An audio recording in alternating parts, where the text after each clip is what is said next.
बिस्मिल्लाहिर्रहमानिर्रहीम। अस्सलाम वालेकुम दोस्तों, आउं उस्ताद अब्दुल गफ़ार तव्हां ॾिसी रहिया मुंहिंजो यूट्यूब चैनल। दोस्तों एक नए वीडियो सां गॾु तव्हांजी ख़िदमत में। दोस्तों अॼु सबक़ 27 दर्जे चौथे मां, जंहिंजो उनवान आहे क्रिकेट। पहिरें हिन सबक़ जो लफ़्ज़ माञाऊं, पोइ सवाल जवाब, उन खां बाद में ॿियूं जेके एक्सरसाइज़ूं आहिनि उन्हनि खे हल कंदासीं। तव्हां दोस्तनि खे गुज़ारिश आहे, जेकॾहिं चैनल ते नवां आहियो चैनल खे सब्सक्राइब करियो, वीडियो के लाइक शेयर ऐं पंहिंजी क़ीमती राय खां ज़रूरु आगाह कंदा। हलूं था सबक़ जे लफ़्ज़ माना ऐं सवाल जवाबनि जे तरफ़। जी दोस्तों, हाणे असां लफ़्ज़नि जूं मानाऊं लिखंदासीं। लफ़्ज़ आहे टास माना सिक्के जे ज़रिए क़ुरानदाज़ी। लफ़्ज़ आहे कुशादो माना वेकिरो या खुलियल। लफ़्ज़ आहे काफ़ी माना पूरो या ठीक। लफ़्ज़ आहे कप्तान माना क्रिकेट टीम जो अॻुवाण। लफ़्ज़ आहे ओवर माना 6 बॉल उछलण जो मजमू। पोइ लफ़्ज़ आहे रन्स माना पिच ते हिकु तरफ़ डोड़ी पहुचण। लफ़्ज़ आहे सघारो माना ताक़तवर या ज़ोर वारो। लफ़्ज़ आहे आग माना रांदि जो वारो। लफ़्ज़ आहे अॻुवाण माना रहबर या पेशवा। लफ़्ज़ आहे अक्सर माना घणो करे। पोइ लफ़्ज़ आहे बैटिंग माना बाल खे बल्ला ज़रिए रोकण या बैट ज़रिए रोकण। लफ़्ज़ आहे रांदीगर माना रांदि खेॾण वारो। पोइ लफ़्ज़ आहे अंपायर माना फ़ैसिलो करण वारो। मश्क अलीफ़ हेठि ॾिनल सवालनि जा जवाब ॾियो। सवाल नंबर पहिरियों, क्रिकेट रांदि में केतिरियूं टीमूं हिसो वठंदियूं आहिनि? जवाब, क्रिकेट रांदि में 2 टीमूं हिसो वठंदियूं आहिनि। सवाल नंबर ॿियो, क्रिकेट जी हर हिक टीम में केतिरा रांदीगर थींदा आहिनि? जवाब, क्रिकेट जी हर टीम में 11 रांदीगर थींदा आहिनि। सवाल नंबर 3, क्रिकेट रांदि कहिड़े हंधि खेॾी वेंदी आहे?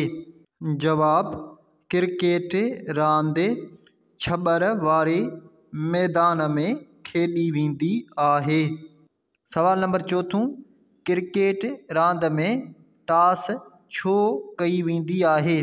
जवाब, क्रिकेट रांदि में बैटिंग या फील्डिंग करण जे फ़ैसिले जे लाइ टास कई वेंदी आहे। सवाल नंबर 5, क्रिकेट रांदि मां कहिड़ा फ़ाइदा आहिनि?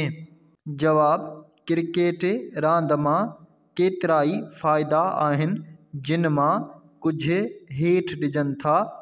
नंबर पहिरियों, हिन रांदि जे ज़रिए खेॾण वारनि रांदीगरनि में ॿधी भाइपी, क़ाइदाना सलाहियत ऐं क़ानून जी पाबंदीअ जा गुण पैदा थियनि था। नंबर ॿियो, हिन रांदि जे ज़रिए बदन चुस्त, सघारो ऐं सिहतमंद रहे थो। नंबर 3, हीअ रांदि क़ौमनि खे हिक ॿिए जे वेझो आणे थी। नंबर 4, हिन रांदि जे खेॾण वारनि खे पंहिंजे मुल्क जो सफ़ीर चयो वेंदो आहे। सवाल नंबर 6, पाकिस्तान क्रिकेट में वन-डे ऐं T20 जा आलमी कप कॾहिं खटिया? जवाब, पाकिस्तान क्रिकेट रांदि में वन-डे जो आलमी कप 1992 ईस्वीअ में खटियो, जॾहिं त T20 वारो आलमी कप 2009 ईस्वीअ में खटियो। ॿिए हेठि ॾिनल लफ़्ज़नि जी सम्झाणी ॿुधायो। लफ़्ज़ आहिनि, नंबर पहिरियों टास, नंबर ॿियो stump out, number 3 over, number 4 runs, number 5 LBW। जी दोस्तों, हाणे असां लफ़्ज़नि जूं सम्झाणियूं लिखंदासीं। नंबर पहिरियों टास। सम्झाणी, रांदि शुरू करण खां अॻु ॿिन्ही टीमनि जे कप्ताननि जे साम्हूं सिके जी अखर भूरी जे ज़रिए टास कयो वेंदो आहे। टास खटींदड़ कप्तान खे फील्डिंग या बैटिंग करण जो इख़्तियार ॾिनो वेंदो आहे। नंबर ॿियो स्टंप आउट। स्टंप आउट उन खे चइबो आहे जॾहिं बॉलर बॉल उछलाए त बैट्समैन अॻियां निकिरी बॉल खे शॉट खेॾण लाइ क्रीज़ खां ॿाहिरि निकितो ऐं बॉल खे न खेॾे सघियो त विकेट कीपर बॉल पकिड़े विकेट खे स्टंप आउट करे सघे थो। नंबर टियों ओवर। हिक ओवर में 6 बॉल उछलाया वेंदा आहिनि, यानी 6 बॉल उछलाइण जी मजमूए खे ओवर चइबो आहे। नंबर चोथों रन्स। बैटिंग कंदड़ रांदीगर बॉल खे उछलाइण खां पोइ पंहिंजी जाइ तां डोड़ी बॉल उछलाइण वारी जाइ ते पहुचण जी कामयाब कोशिश कंदो त उन खे हिकु रन्स चइबो आहे ऐं जेकॾहिं वरी मुनासिब सम्झंदे कामयाबीअ सां वापसि साॻी जाइ ते पहुतो त उहो ॿियो रन्स ठहंदो। पर जेकॾहिं मुख़ालिफ़ टीम बैटिंग करण वारे जे पहुचण खां अॻु बॉल खे पहुचायो त उहो बैटिंग करण वारो आउट तसवुरु कयो वेंदो। Number 5 LBW। बैटिंग कंदड़ रांदीगर बॉल खे उछलाइण जी कोशिश करे पर बॉल न उछलाए सघियो ऐं बॉल पेरनि खे लॻी ऐं विकेट जे साम्हूं हूंदो त LBW आउट थींदो। जीम अव्हांखे कहिड़ी रांदि पसंदि आहे ऐं छो? जवाब, मूंखे हॉकी रांदि तमामु घणो पसंदि आहे।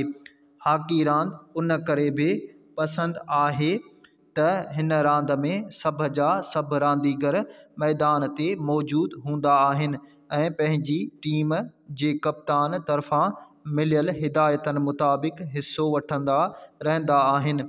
हीअ रांदि आख़िर ताईं इंतिहाई दिलचस्प अंदाज़ में खेॾी वेंदी आहे।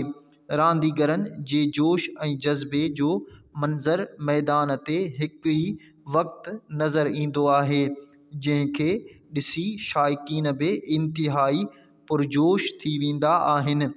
हिन रांदि जी हीअ बि ख़ुसूसियत आहे त हिन रांदि में हर लम्हे सूरतहाल बदिलजंदी रहंदी आहे, तंहिं करे शाइक़ीन लज़्ज़त जी आख़िरी वक़्त ताईं ॾाढा ख़ुशि नज़र ईंदा आहिनि।